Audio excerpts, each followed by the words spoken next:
What up? What up? What up? It's your boy ConcertViz34. My mic stand still has not gotten here. If you guys were in the Saturday night stream last week, you know the mic stand was supposed to come in on Monday. Um, it went missing like Angel after this 7503 show went missing, and your boy's been emailing Sweetwater uh, customer service to get this thing resolved. It's supposed to allegedly be here by Monday, but I'm waiting for my mic stand. So making some upgrades for the videos. Using the camera, streaming camera. Got a little bit of a better mic than a camera mic, and hopefully, I'm gonna get some better editing for the videos. But we are here to talk about the recently dropped Dave Matthews Band radio exclusive premiere of the soundboard audio of the Alpine Valley Night 1 2003 show from July 5th, 2003. So,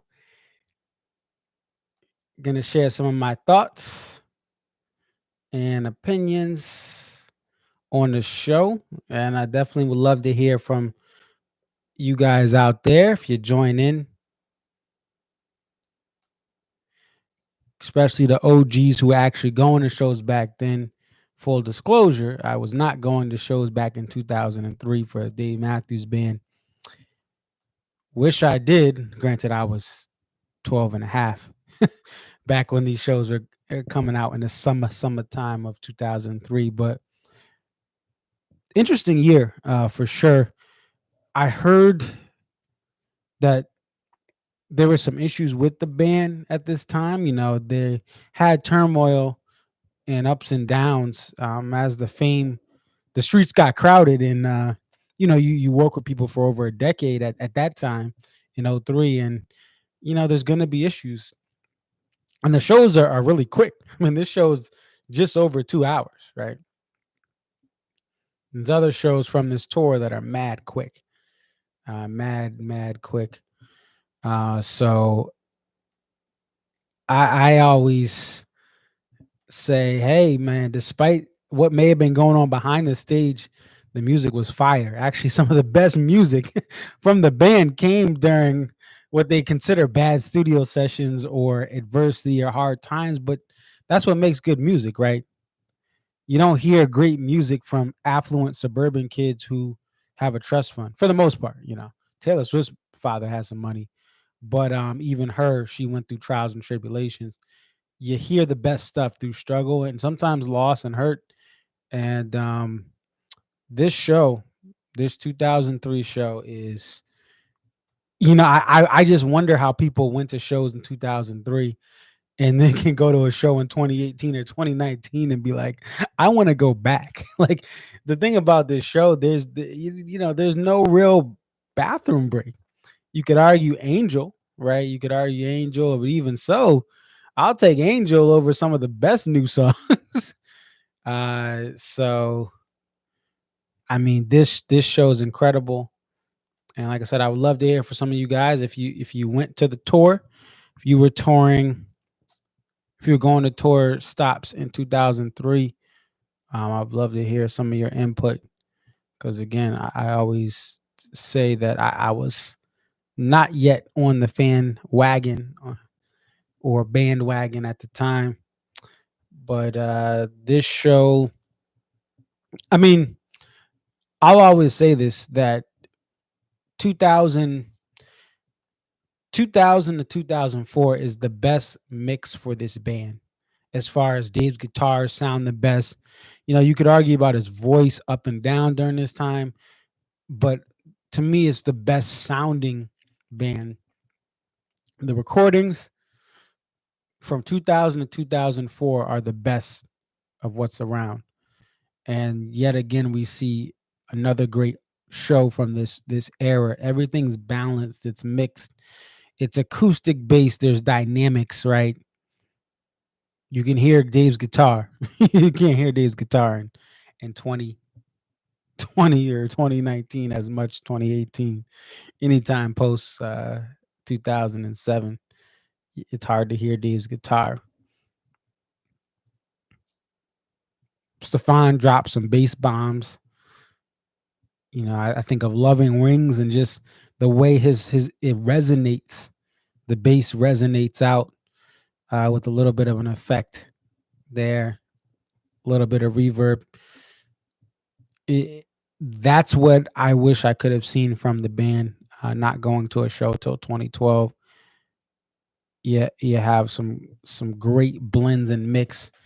And to me, I always say less is more.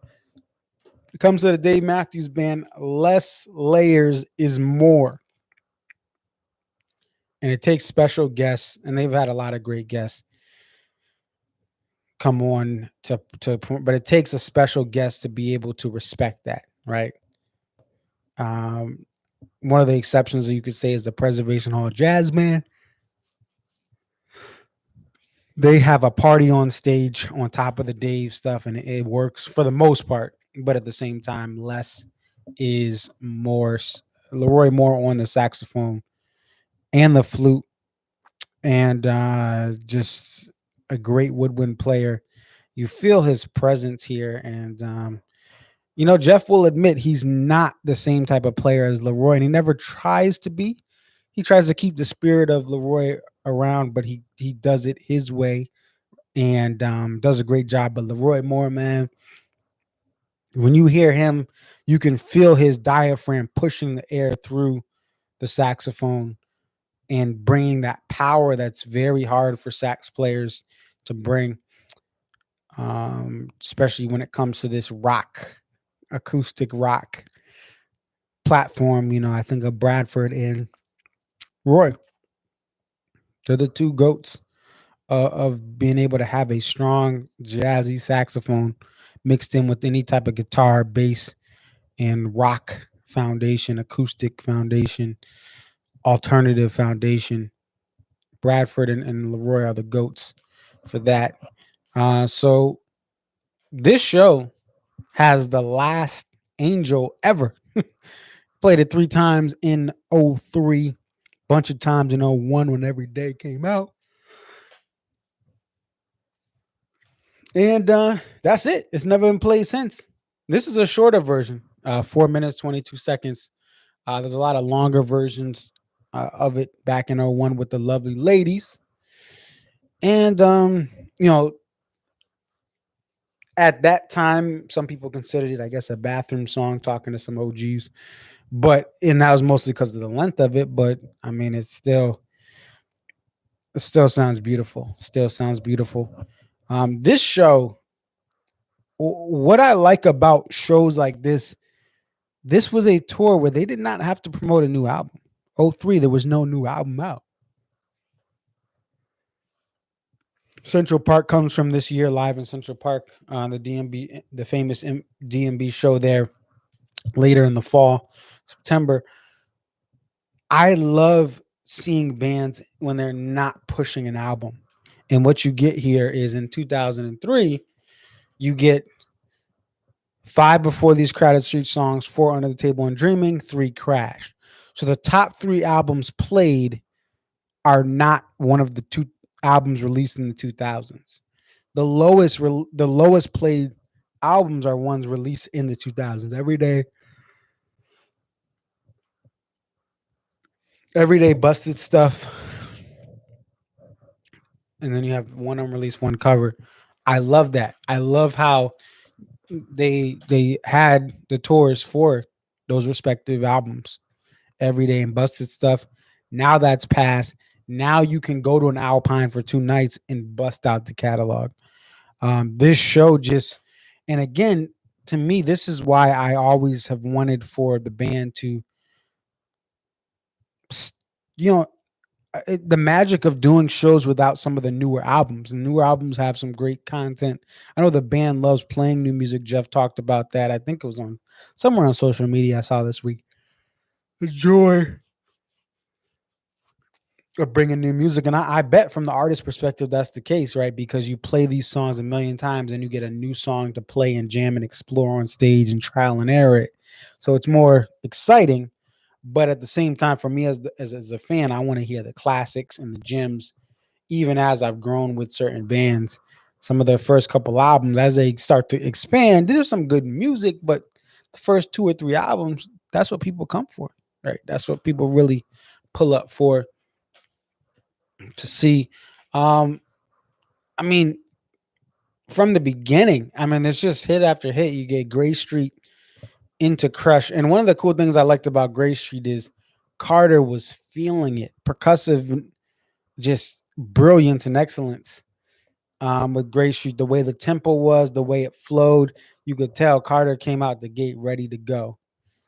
And then they go right into Crush. And Crush to me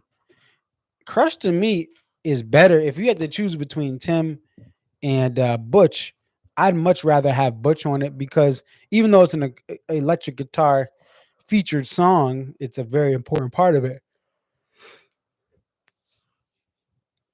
The piano just rings out when it's more acoustic based, and boy, was it a great just 1-2 punch, Gray Street to Crush. And then when the world ends, a little bit of a break, and then all of a sudden you get Say Goodbye to Love and Wings. You get Where You Going, yeah, cool, cool. And What Would You Say, Angel. Then Ants Marching, the second and third verses were inverted. Cool little mix up in the middle of the set. Ants Marching, very cool to get that middle of a set. Ants Marching. And the What Would You Say, again, just jamming, Master Blaster jamming like Stevie Wonder. Now, the pinnacle of this show is you get a Cry Freedom to Last Stop to Stone to If I Had It All. I mean, that's the best that's the best four song run in the entire show. I mean, just the special of what Dave Matthews Band does in many different ways. Cry Freedom just is a special song about what the band stands for. We're all one. We all bleed the same, right? And when, freedom is more than just a flag, right? It's how we act, how we behave. You get from that and just that beautiful um, song right to the last stop, high energy with the reprise. Um, and that goes right in. You can't even breathe. It goes right into the stone. And again, Carter, man, Carter was on fire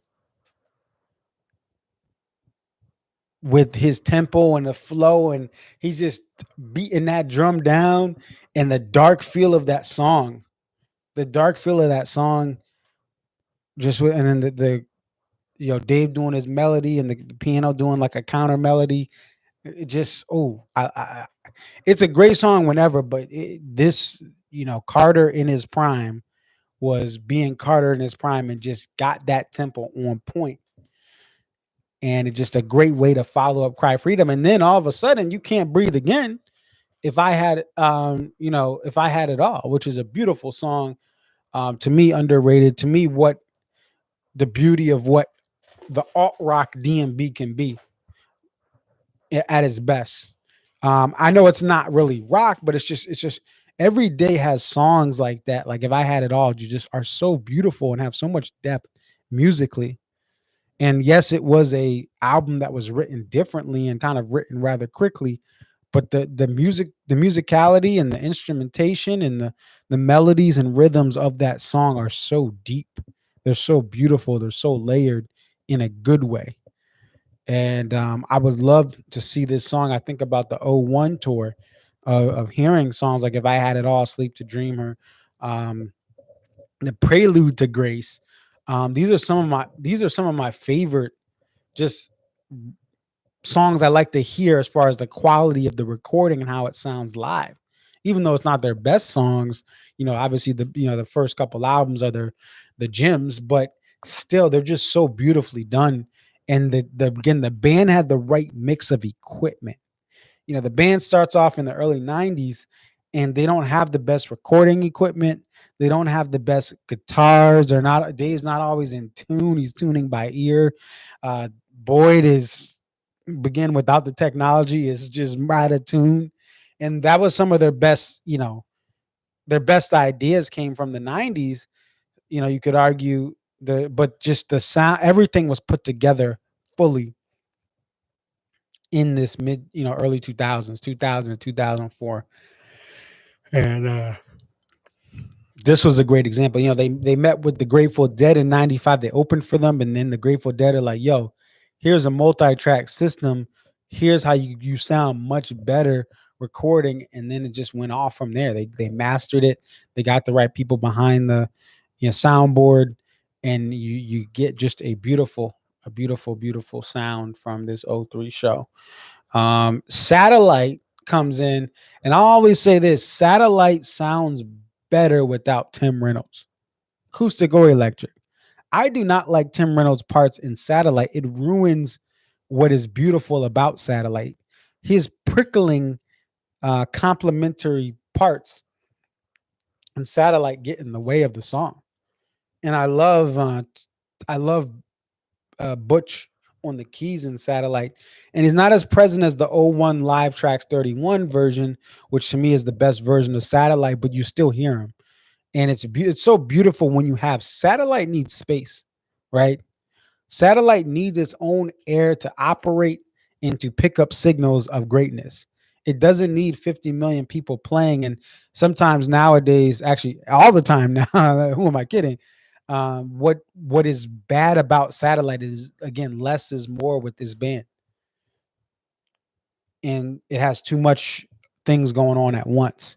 But you can hear Dave's guitar. There's open space. You hear the bass flowing, boom, boom, boom, boom, and Dave just sprinkling some crack on on the on the on the bass lines, like Tyrone Biggums from Chappelle's Show, and just it's awesome. I think that the satellites from this '01, '02, '03 are some of the best satellites you got. Um, because of that, there's so much open space, and the sound is better than it was in the '90s. Jimmy thing, it was cool. Then all of a sudden, I'm like, oh snap! Dave's about to do his acoustic jam. I never heard this live. It should come back, but the acoustic jam it's not even about what Leroy's doing, what other people are doing are sometimes harder, but just Dave's simple acoustic percussive jams. It changes the how I view Jimmy thing when I hear that acoustic percussive jam at the end. And recordings, and it's just a great thing. It goes from it's all right to yo, all right, oh, it's lit. Just awesome fun. Just great to my ears to hear that whenever it's played. And the two-step, what I'll say is this: you've had some 20-minute two-steps in Alpine Valley. I love this 12-minute pack it in, get out two-step. I will take a 12-minute two-step from 95, 97, 98, or 2003 over a 20-minute version from some of the latter years of the song. And I know, yes, there's high energy, there's so much more, but in 12 minutes, you feel like it's the perfect combination. It's not too short, and it's not too long and redundant, and you have spots where you could almost go to the bathroom. Everything means something in the 12-minute versions of two step from the early, from the mid '90s to the early to mid 2000s. I love these 12-minute two steps. And he also, at this time where, September 11th happened in '01, '03, we're going to, by that time we had troops overseas, bravely serving our country. And Dave, sprinkles in at the end of two step where he'll say some improv lyrics all the time. Sometimes at the beginning of the end of the intro, he says something about lay your guns down, and something about bombs, and then boom, it goes right in. Just a cool improv for Dave, and it just in that moment, that hit for the crowd, I'm sure, with everything that was going on at that time, we had not had major combat in this country. And I remember, you know, my some local people in my town. We have a preserve in my hometown for a major, who I believe fought in Iraqi freedom. I think it was Major Donnelly, but that was a time where those lyrics, they meant so much. As we saw many people in the community go out to war, and many people died and lost their lives. Iraqis lost their lives, and we were looking for a way to just, hey, how do we stop the violence we started? And anyway, I digress. But that hits differently. Encore, very interesting. The Maker, beautifully played. Into PNP Rapunzel, and again, acoustic heaven, acoustic percussive heaven. Just the way everything pops, snaps, and clicks on that song being the final. And this is night one. This is night one. That's what makes this amazing. And night two, you get songs like Fool to Think, Nancy's in the Warehouse, Grace is Gone, Help Myself, What You Are, Closed Out. Whew. And Robert Randolph and the Family Band opening up both nights. I mean, I can only imagine how great this weekend was for people. Back then, they used to have 37,000 people, a lot of those people on the lawn. And for, yes, this band was selling out stadiums, but for an amphitheater, 37,000 people is a lot. Hartford gets to about 30 in its peak days of DMB, 3 night sellouts. It gets around 30, but Alpine, that lawn is so large, 37,000 people between the seats. This is pre-pit era in 03, so the seats and the lawn, that's a lot of people. You can hear it as the crowd clapping in unison and cheering in unison and being loud, just being excited that the energy, the fan base was at a younger point than it is. The average fan was younger back in 03 than it was in 2021. Or in the last full touring year, 2019, or even the last year of music from DMB 2020, as far as live music. So you really get that younger energy and just people. This was the band. This was the go-to band. This was what was the end thing. So, just a very special, very special show. Definitely like, comment, subscribe. I'll be back tomorrow, 9:30. We're going to have our Saturday night stream. Love to hear you guys talk to me. Come in, chat on the live chat tomorrow, 9:30 Eastern. Here, hopefully by that time, my UConn Huskies are on to the next round. As a huge UConn hockey and basketball fan, go Huskies. Go Huskies. But it's your boy Conserviz34. Hit me up, Instagram, Twitter, YouTube. Subscribe. Tell a friend and tell a friend and tell a friend so we can be friends. That's what P. Diddy said back in the day. Your friends get with my friends and we could be. Anyway, I hope you guys have a wonderful night. Peace.